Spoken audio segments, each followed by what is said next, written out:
welcome, ladies and gentlemen. Welcome. We're gonna do a Royal Rumble post show. Kind of like we do with our NASCAR races. This is the first time we've ever done a WWE post event show, and we'll do more of these kind of things. So I'm not really sure how successful it'll be. I'm sure the majority of the people, after watching a 3-hour show or however long, I guess 4 hours, probably ready to do something else. So we'll see if people show up. Maybe they will, maybe they won't. But we're just going to go over first, recap the Rumble. If anybody wants to call in, just like our NASCAR show, call the number on screen, and we'll try to get you on air to answer questions or to share your thoughts, whatever it may be. So as you guys know, the Royal Rumble this year was in Saudi Arabia. So we have some comments about the crowd, about the atmosphere, and kind of looking towards next year's WrestleMania. I'm a little nervous about that now that we've had a big premium live event there. So I don't know. We'll get to that in a little bit. But up first, we had the Women's Rumble. I called it the Jumpsuit Royale. To me, it just looks like a bunch of blinged out Power Rangers out there fighting. It's just kind of ridiculous to put all the women in jumpsuits. If you're going to have to change the rules of your modesty or your dress code to perform in other countries, is it worth going there? But I guess it's worth the money.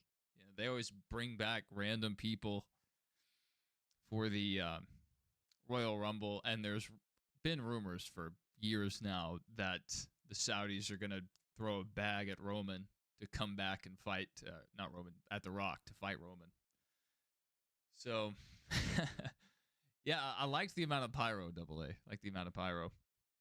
So to start off the Women's Rumble, we had number 1 and number 2, I almost said Alexa Flair, Charlotte Flair and Alexa Bliss. But that was interesting. And two big standouts for the Women's Rumble for myself would be Sol Ruka and Lash Legend. I thought they did a great job. Let's look at the entrance, and we'll just comment on some of these. Charlotte Flair coming in early. Ends up taking out her partner, one of her 2 eliminations. Kiana James, 3rd. Nia Jax, 4th. So Nia, she's been losing weight. She's been getting smaller. So my question is, if she continues to lose weight, what role does she play in the women's division? Because, for years now, she's been a larger frame and kind of been like an enforcer. And, it takes 10 women to eliminate her. So I was looking for that spot to potentially happen again, and they kind of faked it out like they were going to set that up, but it didn't end up happening that way. But maybe Nia pivots. Maybe she continues to lose weight and then ends up putting on muscle. Maybe she can keep that enforcer role. We'll see. I just feel like that's a hard position to pivot from when you've been the size player for a long time. How do you pivot back to being a smaller person? You got to change your moveset, kind of change your whole gimmick and branding around you. Kiana had a strong performance. I was really impressed by the Women's Rumble. I think bar for bar, like the contestants in the Women's Royale, I think it was better than the men's. I think the men's had a few wasted slots. We'll get to that in a second, though. Ivy Nile. I kind of like her. Lola Vice, Candice LeRae. It's funny anytime I see Candice come in and she's fighting against these giants like Lash Legend, Charlotte Flair, Raquel Rodriguez, Rhea. It's a little funny to me because Candice is so small. Jordan Grace, jacked out of her mind. You couldn't really see it because they were all wearing jumpsuits, but I think she definitely has a potential to carry it at minimum a mid-card belt. Maybe when she gets a little more time on her. Becky Lynch coming in 9th. Didn't really do that much. Wasn't in the Rumble for long. ends up getting eliminated by Natty 13. Sol Ruka eliminated by Stratton. Sol did a great job. I thought she was a standout. Had some, very acrobatic moves, some very flashy moves, and I think that's pretty neat. I don't know how long the surfer kind of gimmick's gonna last. How much mileage can you get out of that before you have to pivot to something else? Not that I don't like it. I think it's fine, but that would be an interesting thing to keep with you for your whole career. Good to see a Pugzilla. I don't know if you're watching the Royal Rumble with us, but it was a good show. I enjoyed it. It's one of my favorite PLEs. Keira Knightley. Yeah, that was wild. Roxanne Perez. That's a pick that I heard several people name as potentially being a contender. That didn't work out. Maxine Dupree getting eliminated by Becky Lynch, getting no eliminations herself. Not the best performance there. Not her fault. Not like she did bad. It's how it worked out. Natty eliminated by Liv Morgan, and she's the one who eliminated Becky Lynch. So big name there. Potentially they could have some kind of feud going forward. We'll see. But it seems like Becky was just ready to go home. She got out of there fast. Liv Morgan coming in at 14. Our eventual winner. We'll get to that in a bit. Lash Legend at 15. So Lash Legend. I'm not sold on that name. I've talked about this before. I'm not sold on that name. I feel like there maybe is another L thing we can go with. Lethal Legend. Lady Legend. That may be kind of stupid, but Lash Legend I'm just not sold on. But especially when she gets a title, they could even just drop the first L and just Legend. So maybe that's a little too on the nose, but someone with a marketing degree can figure this out. Zelina Vega, 16th. Not really a lot of noise there. Raquel Rodriguez, they were building her up for so long, and then she had the long stint away. And since she's come back and joined up with the Judgment Day, they're just trying to rebuild her character. But she did all right. She had a one-on-one face-off with Lash Legend, and if you're gonna be in that weight division, size division, I think it's a good look. To go toe to toe, especially with how impressive Lash Legend was. Chelsea Green, 18, eliminated. Kind of sad they didn't do the plan last year for her to come in at 30 and then be the de facto winner because everyone else is eliminated. That would have been cool. I did like the Alpha Fire stopping her from being eliminated a couple times. That was kind of fun. She's supposed to be a slimy, cheating type, do whatever it takes to win. And that's that can be fun if it's not done the same way every time. 19th, Julia, eliminated by Lyra Valkyria. Io Sky, eliminated by Lash Legend. So if you guys saw the Io Sky elimination, she got stomped in the mouth. It looked punishing, but pretty crazy. She had an all right go of it. It says one total elimination. I'm not sure if that's how they're counting that because I thought she eliminated maybe both Kabuki Warriors or maybe they are crediting Kairi with eliminating Asuka. I can't remember exactly how that happened. Eliminated by Kairi, they are crediting her. Okay, so Asuka 21. 22, Rhea Ripley. Rhea actually looked small in today's match, and possibly because, the jumpsuits and, just being covered up more, see the muscle tone coming through, but also just being in the ring with Lash Legend. I can't say enough about Lash Legend. I think they made her look really good in those spots, and she did her job. JC Jane eliminated by Sol Ruka.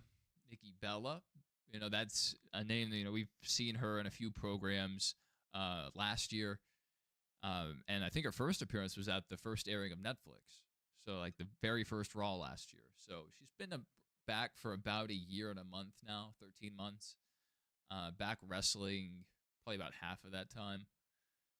So, good to see her. It was neat. Lyra Valkyria, Lonnie Jordan, Kyrie eliminated by Io. We already mentioned that.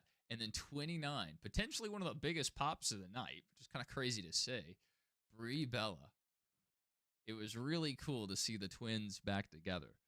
Um, you know, once Nikki came back, a lot of people were wondering when Brie would make, the move back. So it'll be really neat to see if they try to run it back one more time, for another tag title. That'd be, pretty cool. Not everybody can get a title. Not everybody gets to hold a title, but maybe they can dice it up. We'll see what happens. Double A says he thinks it was the jumpsuit that made Rhea look small. I definitely agree. Yeah. A lot of them were like black, and I think it's because darker colors hide the figure. The exception was Stephanie Vicaire. I think yesterday at the SmackDown, she had the lighter colored like leggings or whatever, so it looked like almost like she wasn't wearing a jumpsuit. Brock ain't beating the allegations. Are you talking about the PP pics, or which allegations are we talking about? Are we talking about the legal allegations or something else? The part-timer allegations.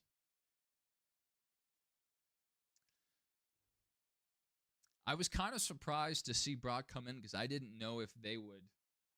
I didn't feel like they were going to pull the trigger on him winning the Rumble. And, obviously he didn't.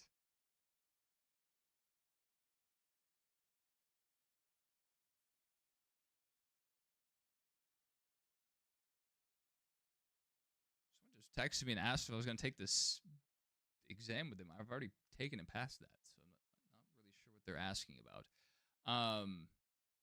Oh, your boy Oba, dude.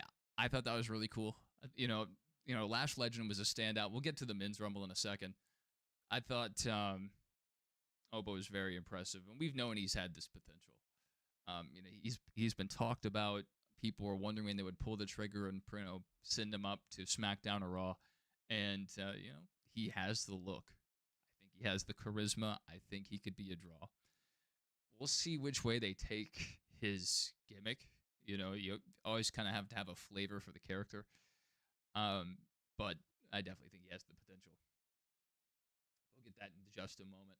And then 30th, coming back, Tiffany Stratton, eliminated by Liv Morgan. One elimination, finished second place. When we got down to the very end, I wasn't sure, how that would end up. But a lot of people had mentioned Liv.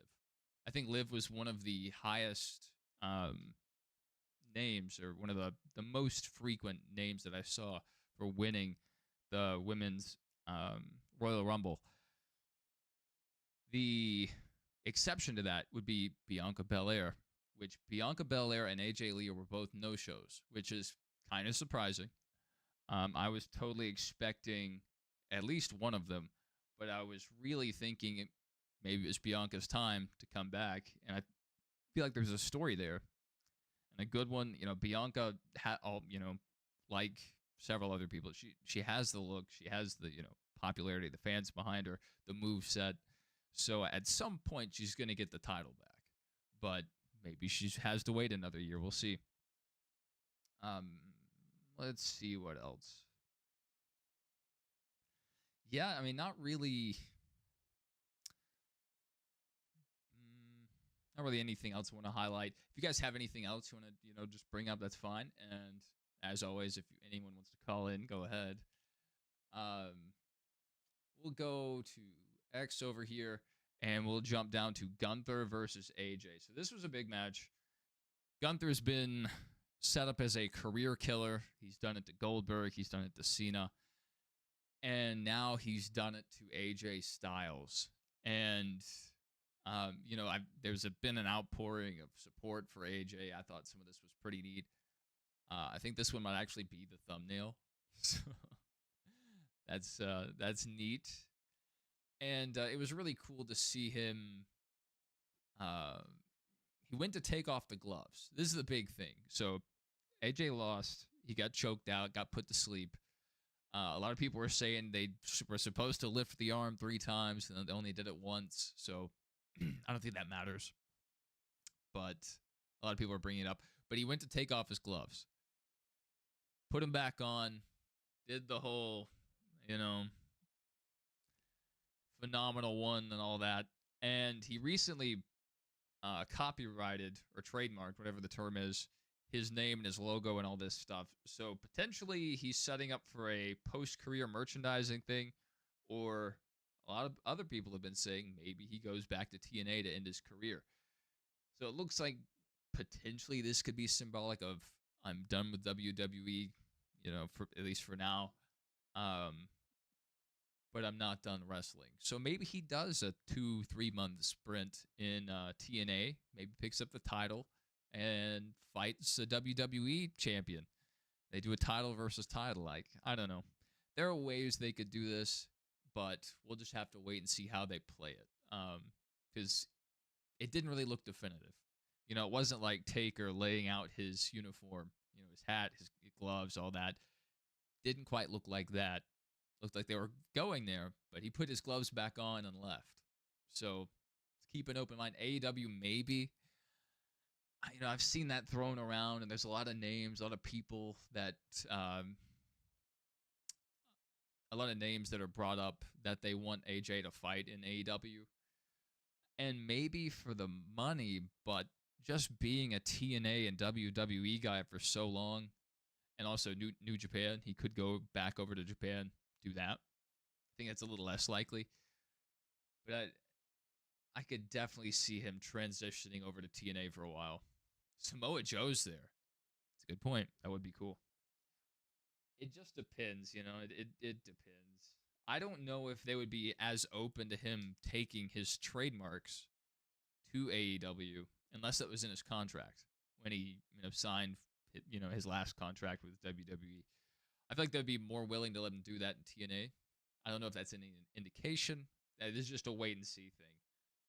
So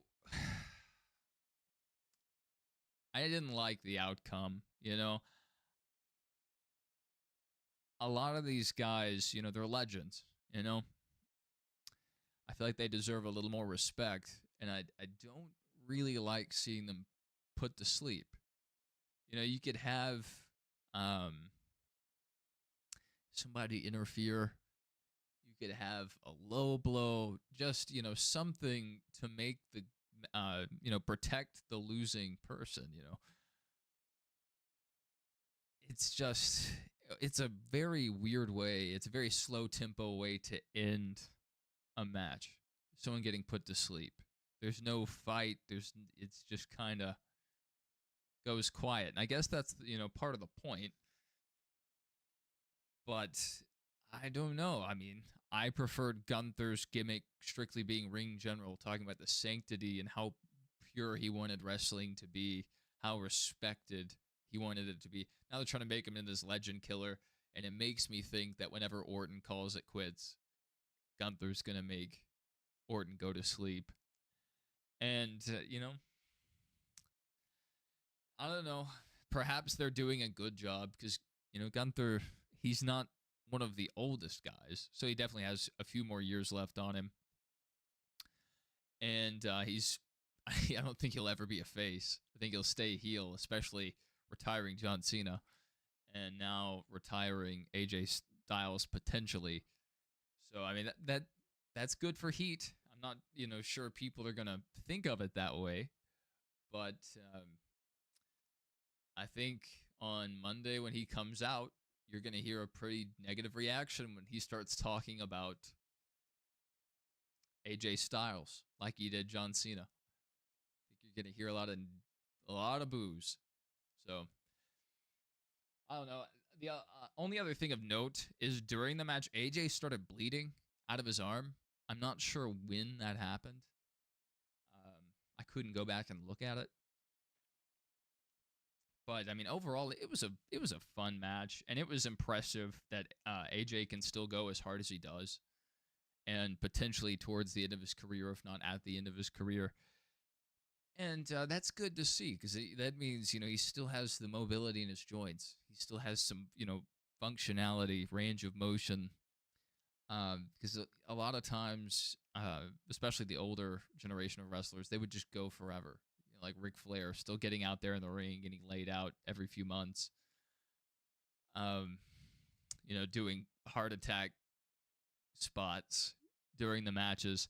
So it's good to see that not happen. You know, these guys are starting to take care of their bodies a bit better. Because it sucks to see, guys that were peak athletic performance, just like the role model of male physique, and then they lose a bunch of muscle mass, they get tiny, they can hardly walk because they have a ton of nerve damage. Like, you don't like to see that. So I think AJ may be, winding down his career at the proper time, before he outstays his welcome. One person I'm worried about doing that is Rey Mysterio. So many knee injuries. He did all right. He did well enough tonight. But we'll go ahead and skip forward to Sammy and Drew. I don't think I have any highlights saved for that. I was just on Twitter bookmarking, so we'll get back to that in a second. Sammy and Drew, I didn't feel like should have been a close match. I didn't feel like it should have.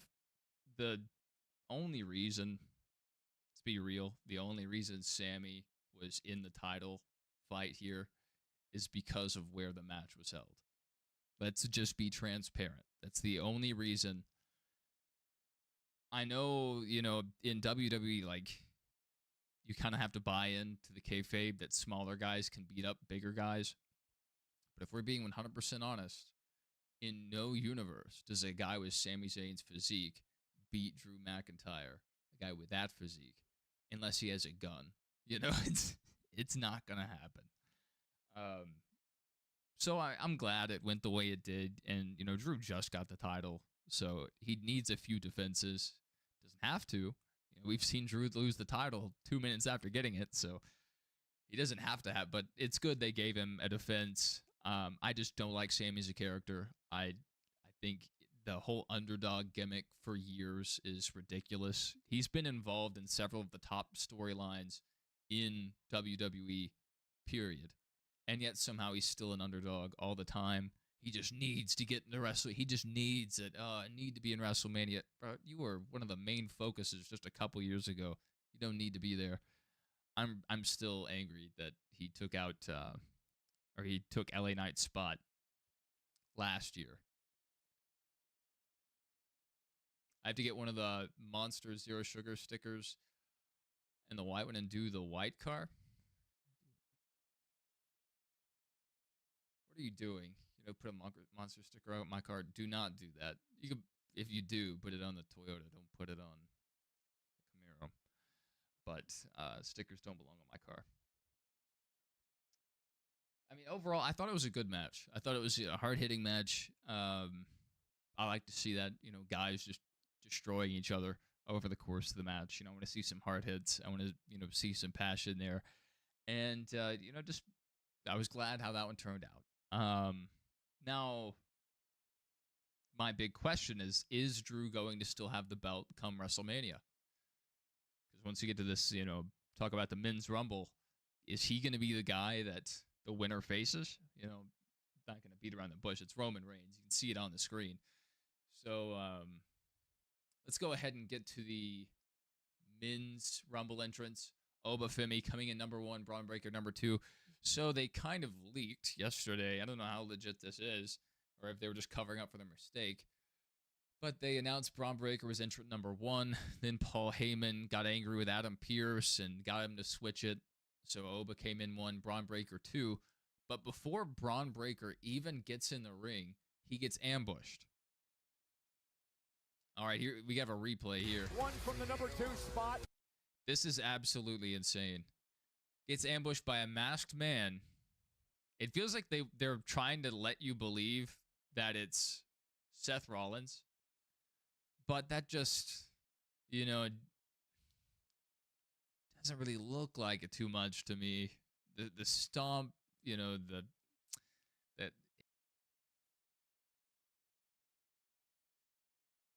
you can't put them below my blades.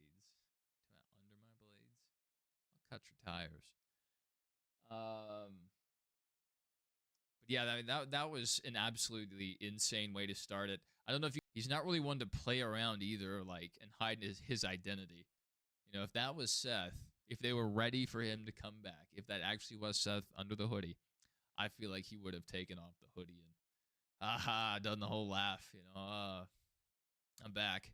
But we don't know if Seth is going to come back and realign with the Vision or if he's done with the Vision. So that'll be interesting to see which way they go. I think this might be some misdirection, but no clue.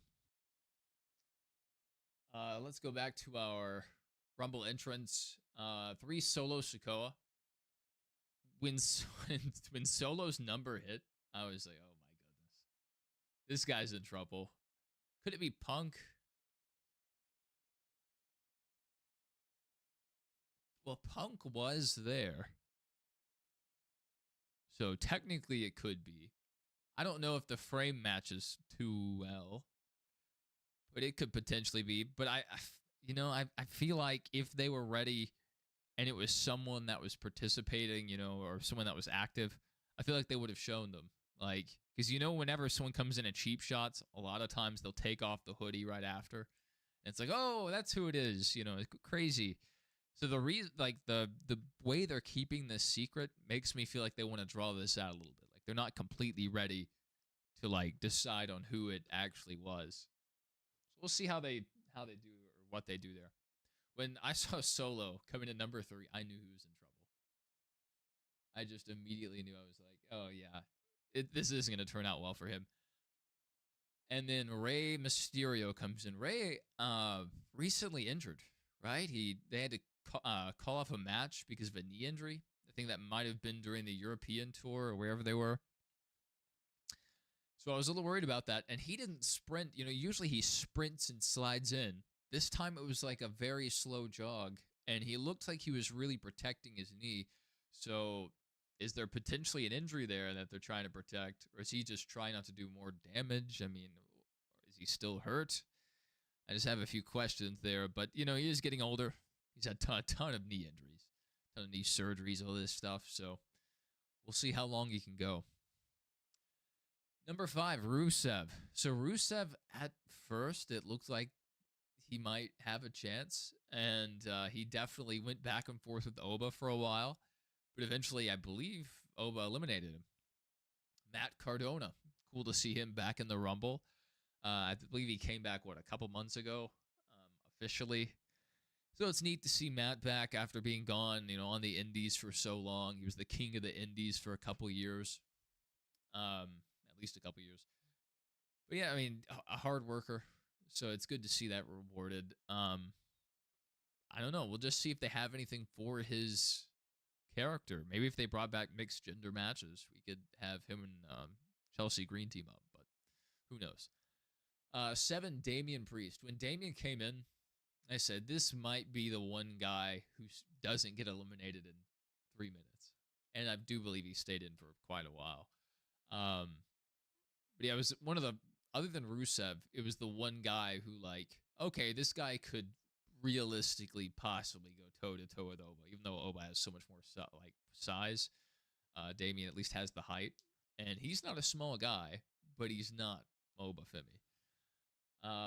Then we have Javon Evans. So he also, I thought, had a knee injury recently, which is really dangerous because when you're a high flyer, when you're a Kofi Kingston carbon copy, it's really dangerous.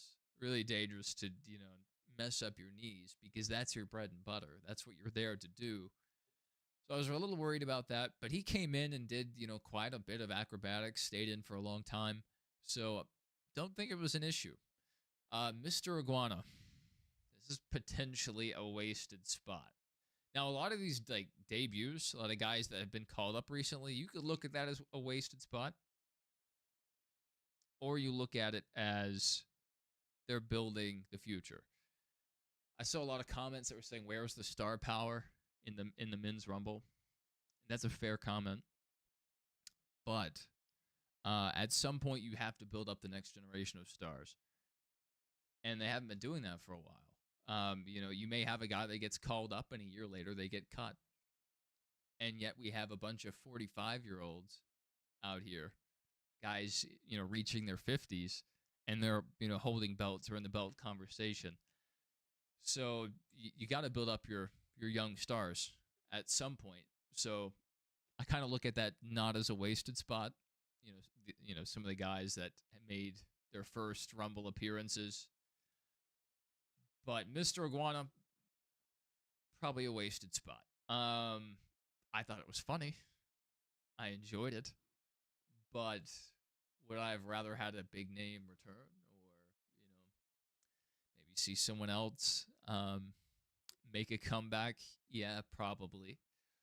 But I wasn't disappointed with it. It was funny to see Damian Priest chokeslam Mr. Iguana and the stuffed iguana. That was hilarious. Trick Williams, an NXT fan favorite, finally making his appearance here. And, he's carrying forward, they're definitely carrying forward his rivalries from NXT. So that'll be interesting to watch. He already has a crowd chant behind him. When you have a chant built into your entrance, it's immediately going to elevate your popularity. That's just how it seems to be.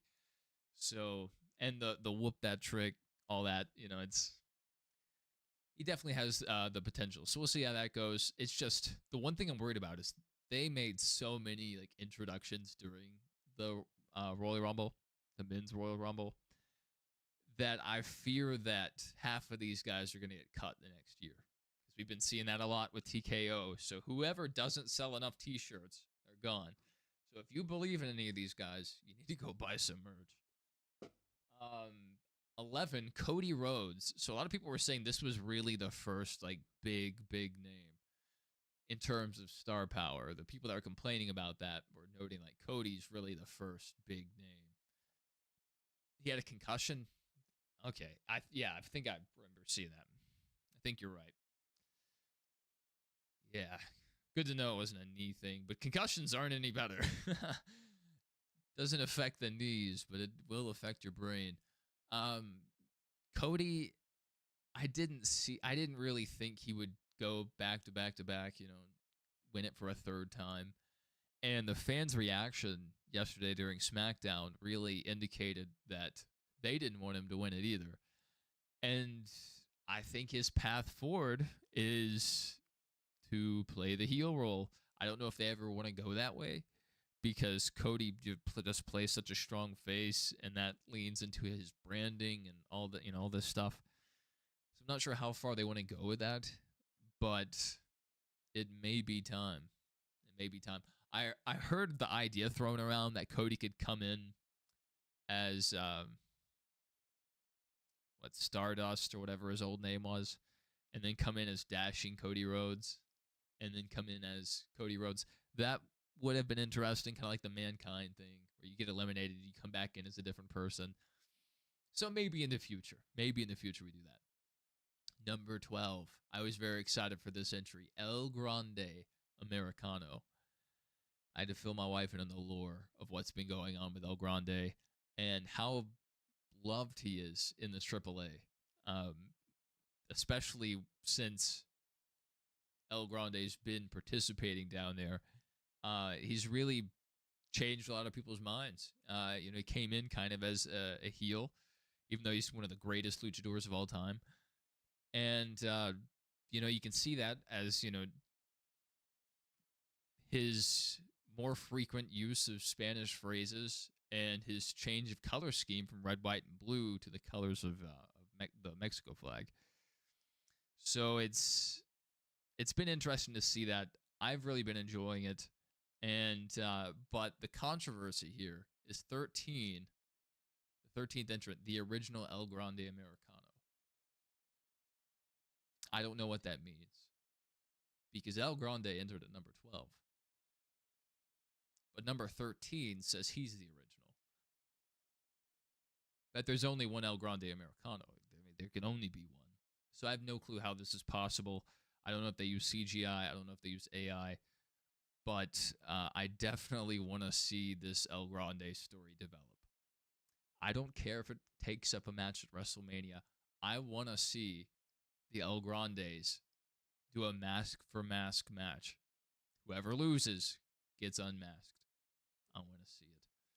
I want to see it. 14, Royce Keys making his debut. A lot of people were excited for that.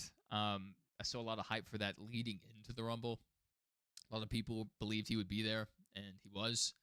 Austin Theory, 15. Not really, a lot going on there. He was a part of this Vision faction that really had their plans, go out the window immediately. So they really, were kind of listless. They didn't have a direction to go for anymore. They weren't trying to help out Braun Breaker make it through. Then 16, Bronson Reed, another Vision guy, did have a few good spots. I believe he also had some head-to-head spots with Oba. That was interesting. Ilya Dragunov, good to see him back. A lot of people really like him. And, I don't dislike him, but I'm not drawn to him like other people seem to be.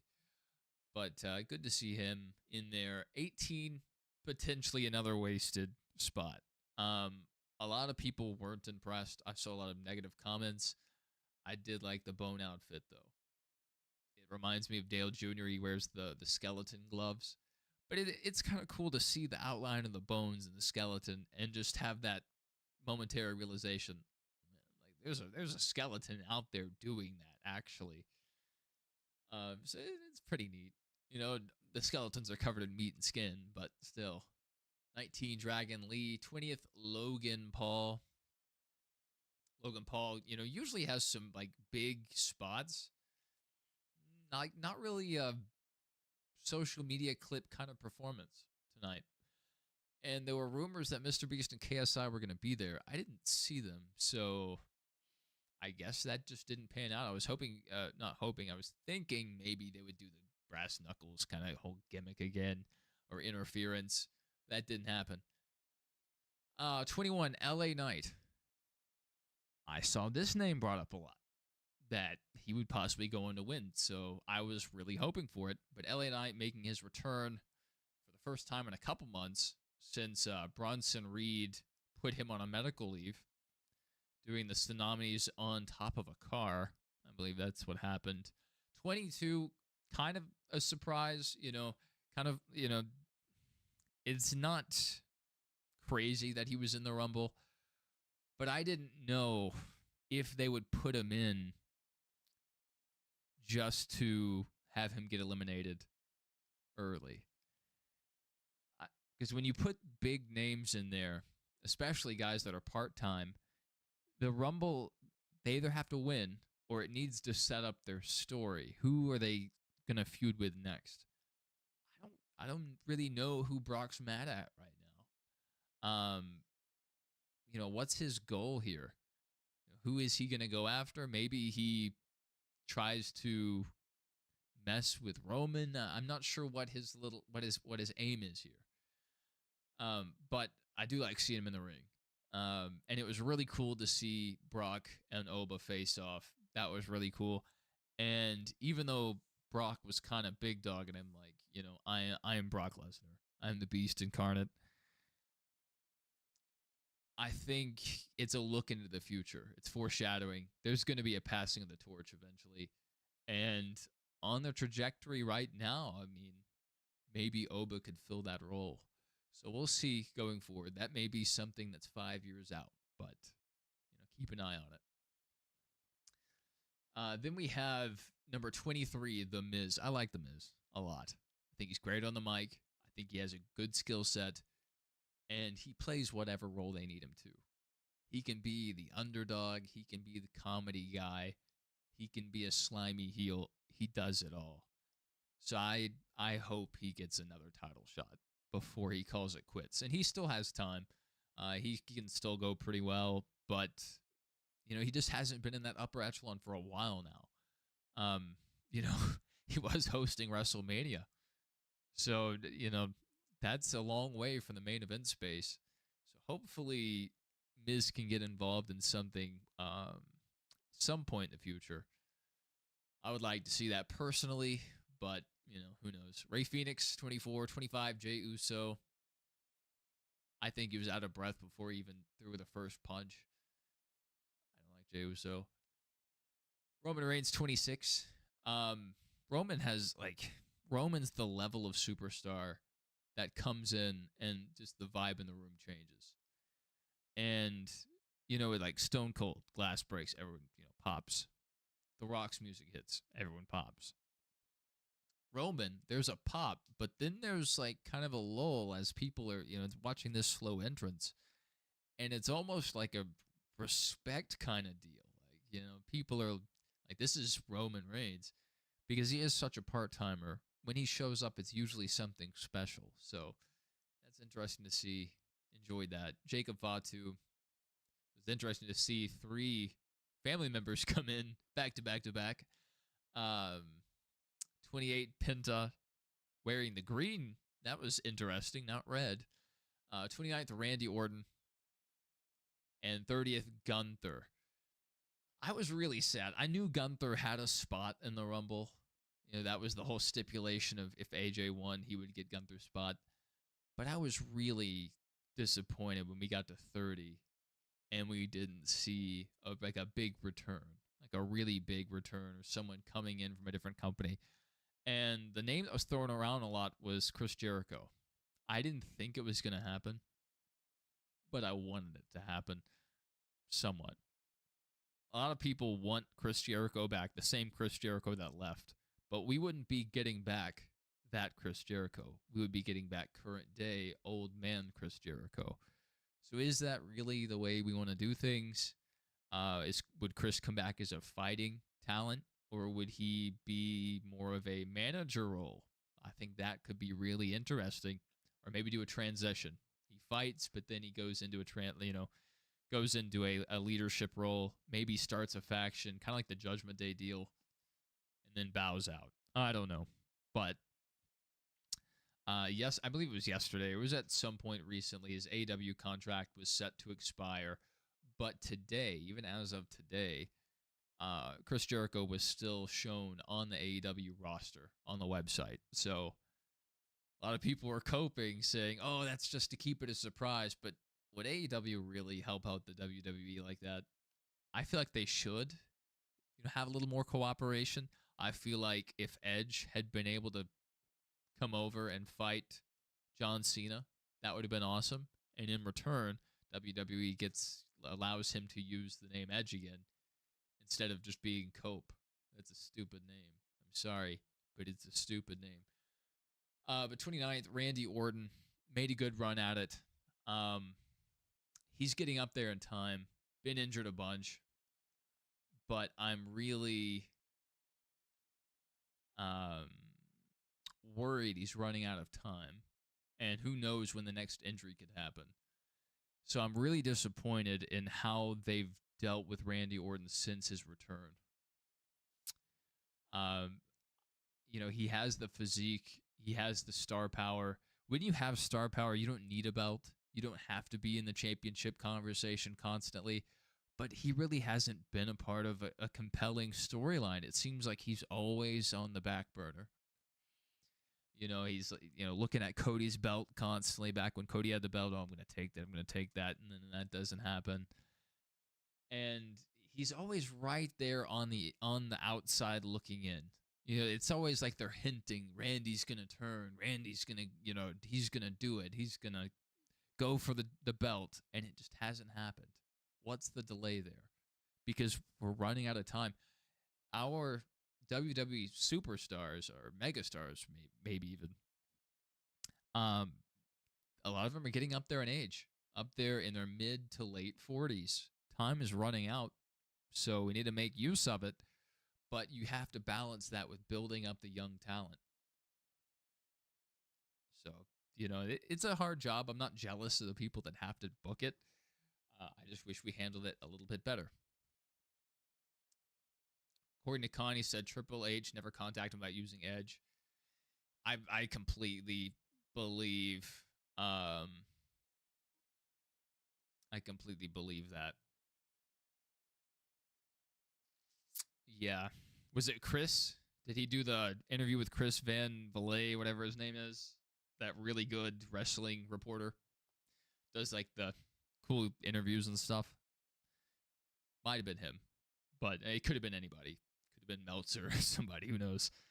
But yeah, I completely believe that Triple H wouldn't have reached out. Um, they're just not playing ball.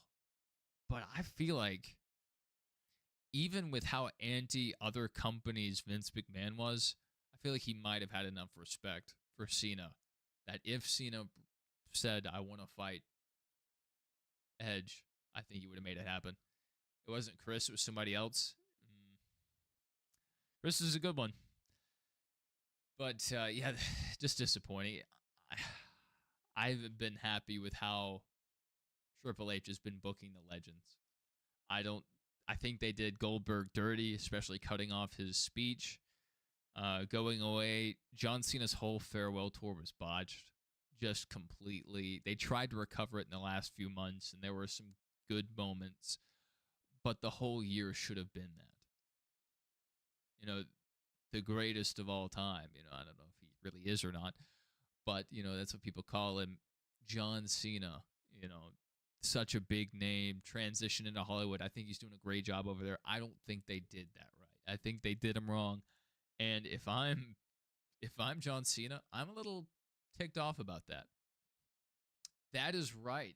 That is right. Good to see you, Warren. I was very sad about that. We went live earlier today, and I said the Clash was possibly tomorrow in the title. But, like, literally right after I went live, NASCAR announced it got postponed to Monday. So I'm pretty sad about that. But if NASCAR had had the qualifying and heat races today, I would have probably missed it because of the Rumble. So not the worst thing it got postponed, but I think this is a sign they need to have the race somewhere further south just to prevent this from happening again. Because, I mean, like, I know people are dedicated. You got the Bills fans, you got the Green Bay fans, the guys that go out to the snowy thing, snowy events. Do you really want to go out and watch a NASCAR race that's just an exhibition in 15-degree weather, however cold it's going to be? And with the cold weather, you're not going to have as good of a racing environment. It's not going to be hot enough to slide the tires or anything. And they may not. It may be so cold the tires have a hard time getting warmed up. So I don't really know how that's going to work out. Maybe Goodyear will bring a special tire. I heard reports that they were going to bring an all-season tire allegedly, but we'll see what happens there. It has tread on it. So it's not a rain tire. It has a different tread on it. So it looks interesting. And I feel like potentially on the all-season tires, we might have a better race because there's less. Anyway, we're on a WWE stream, so we'll go back to that. We will be doing a live watch along of the Clash on Monday. So I'm looking forward to that. So let's see what else we have. Oh, yeah. So when Gunther came in at 30, there were 9 active. He made 9. I think in the women's, there were 14 to 15. I didn't write it down. But a lot of people I saw on Twitter were complaining that the men's Rumble went too fast. And that's a valid complaint, I believe. And part of that was to build up Oba. He just eliminated so many people so quickly. And number 2, Braun Breaker gone immediately. So, that's something. And I guess not every match has to have 20 people in it at the very end. But it did feel like it went very quick. And potentially because they knew Gunther was going to come in late and was already exhausted. I feel like they should have done this a little bit differently. Going back to Gunther coming in at 30. I was disappointed it wasn't a big name. We knew Gunther was going to go in there. But I was disappointed when his name popped up and he came out. Just because I like seeing big name returns. Anyway, Gunther already had a fight. It was a pretty physical fight. I feel like they should have played up his fatigue a bit more. Like, Gunther maybe has the opportunity to win, but he's just too fatigued, just a little too weak to continue. And the fresher guy, Roman in this instance takes it. I feel like Gunther didn't appear to be fatigued, and that kind of makes his match with AJ to me seem less challenging. Kind of makes AJ look worse. That Gunther was able to, in the matter of what, an hour, get back up and fight for another 15 minutes or however long he was in and not really look fatigued. Like, chest wasn't even red. I'm not sure if they iced him down or what, but I mean, I just feel like they could have played that a little differently, or at least, had it to where, there's a reason why Gunther gets eliminated here. It's like, oh, he was just a little fatigued if he pushed himself a little too far, and then maybe give him motivation to try to go for it at the Chamber. Or, whatever. And maybe if AJ isn't retired, could have had AJ screw him over, could have had the other talent single him out to try to, get justice for AJ, whatever. I feel like there are better ways to do this. I hope this isn't it for AJ, but we'll see how that goes. Yeah, I mean, so Roman taking the win. I had a feeling that he would do it. I think he was one of the names I brought up yesterday as having potential. I didn't think Cody would do it. I didn't really foresee Oba doing it right off the bat. Breaker possibly, because it just seemed like a lot of people had been throwing his name out there. He'd been talked up, built up a lot, but they got us. They went a different direction.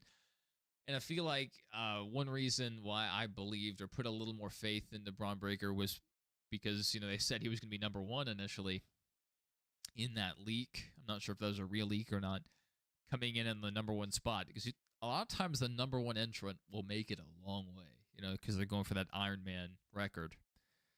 But that didn't end up happening. So they didn't pull the trigger there. I didn't see Mr. Iguana or any of these other guys going after it. So I think Roman was a pretty straightforward decision. Very sad they didn't go with LA Knight, but with how much Triple H seems to hate and not believe in LA Knight, I don't see them pulling that trigger.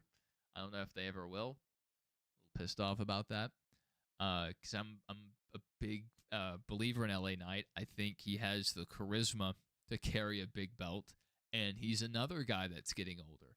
And he may have less mileage on his body than most guys his age. He's talked about this before.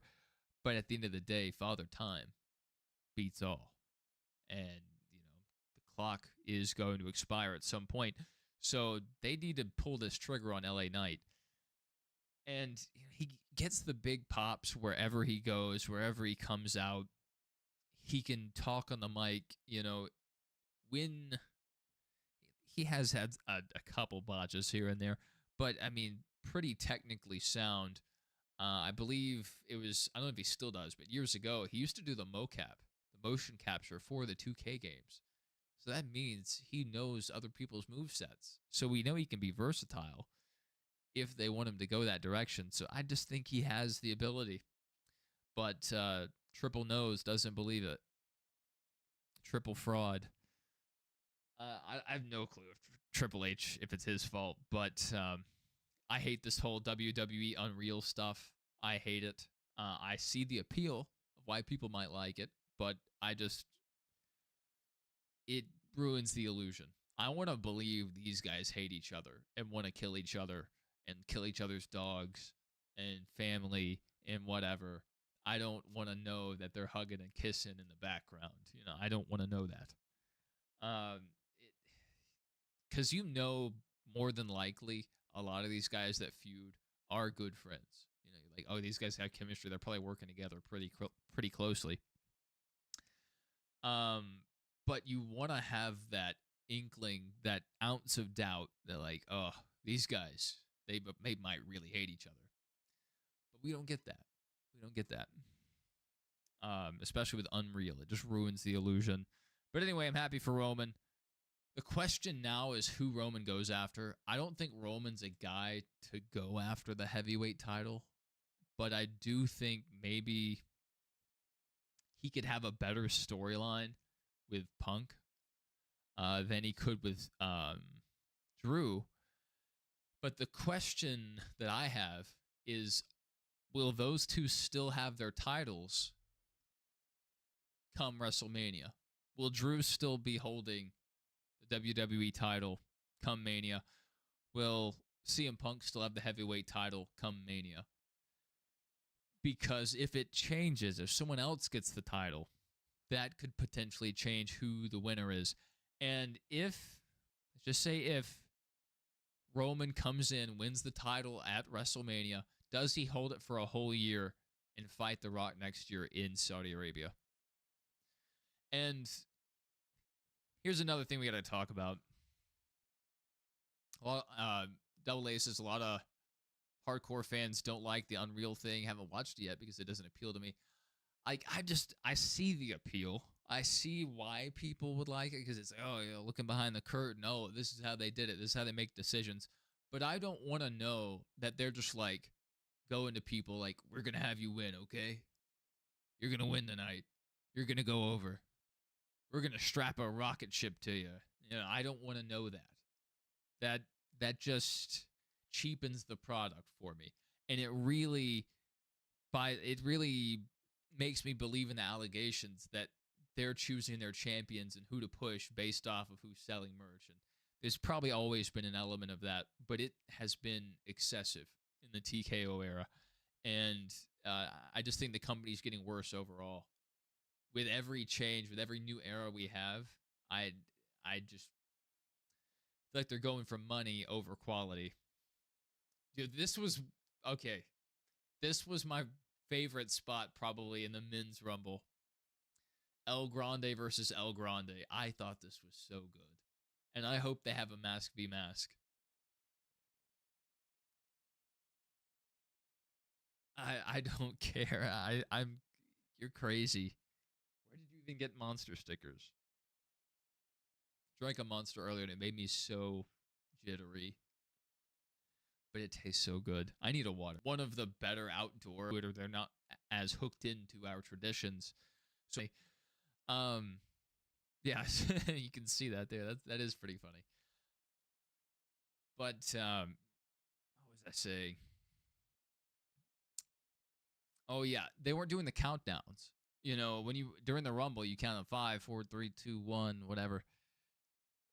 You could hear maybe sometimes a few people trying, but it wasn't that prevalent. And a lot of people were complaining about the crowd, that the crowd was dead. You know, like, you know, they're piping in the audience noise. You know, they're jacking, even if it's not artificial, they're turning up the volume on the crowd. So maybe the crowd was dead, but I didn't really have a problem with it. But the other issue that I saw brought up a lot was people complaining that the stands looked empty. And it doesn't look that bad, and it looks, you know, full with the lights on. That's with the lights on, okay? I don't know if we have a picture. Yes. Let's just look at that. So with the LEDs on the seats with the lights off, you can't see the crowd. And so a lot of people were asking is like, are the stands empty? Is anyone there? And especially a lot of AEW people were like, "Oh, it's empty. It's so empty." And eventually, they turned out the lights on the seats because I think it was an issue. It does look cool. It's neat that the seats themselves can make up logos and different things, but it completely eliminates the crowd's presence. Like, you can't see the people in the seats. So it did look empty. So a lot of people are complaining about that, but I think some of these pictures really show like it was packed out. You know, maybe not sold out, but it does look really full. But yeah, a lot of people just were having issues. A lot of people I've saw were saying they were booing people in a disrespectful fashion, not as in like a heel fashion, or just weren't excited for the women's matches and stuff. So, I mean, a lot of people are always going to have a problem with anything to do with the Saudis. Um, Interesting that CM Punk didn't have an issue showing up. He had such an issue before. Told somebody to suck a blood money covered phallus, and then now he's the one doing it 2 years in a row now. Last year you could give him a pass because heel John Cena made CM Punk go to Saudi Arabia to fight him. But this year, he had no reason to go, and he did anyway. He didn't have a match. It wasn't in the Rumble, and there he was, So CM Punk, ever the hypocrite, I can't stand him. I can't stand him. There are times where I'm like, okay, that's cool. I think he's great on the mic, but when it comes to his, constant trying to be woke, like really, I'm not saying woke as in like the, cliche kind of thing. Just like he's always talking about the big political story, is what what I'm trying to say. And he pivots from thing to thing, whatever the political issue of the week is, he's gonna bring it up in an interview.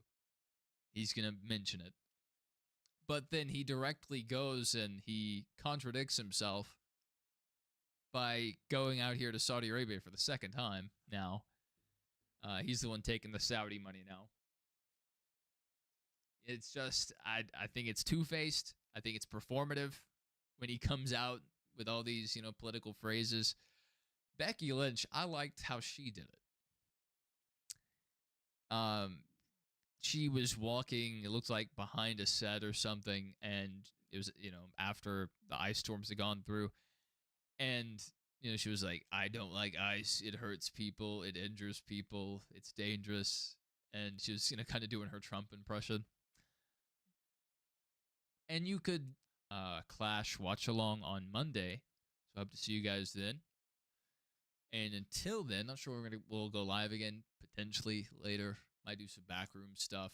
Might also do Doom because it's Slayer Saturday and I haven't done any slaying yet. But that remains to be seen. I might just go to sleep. So until next time, guys, thank you for tuning in. Double A, King is dead. I'm going to go check for those stickers. Warren, good to see you. I think Pugzilla was here. Denny Hamlin fan.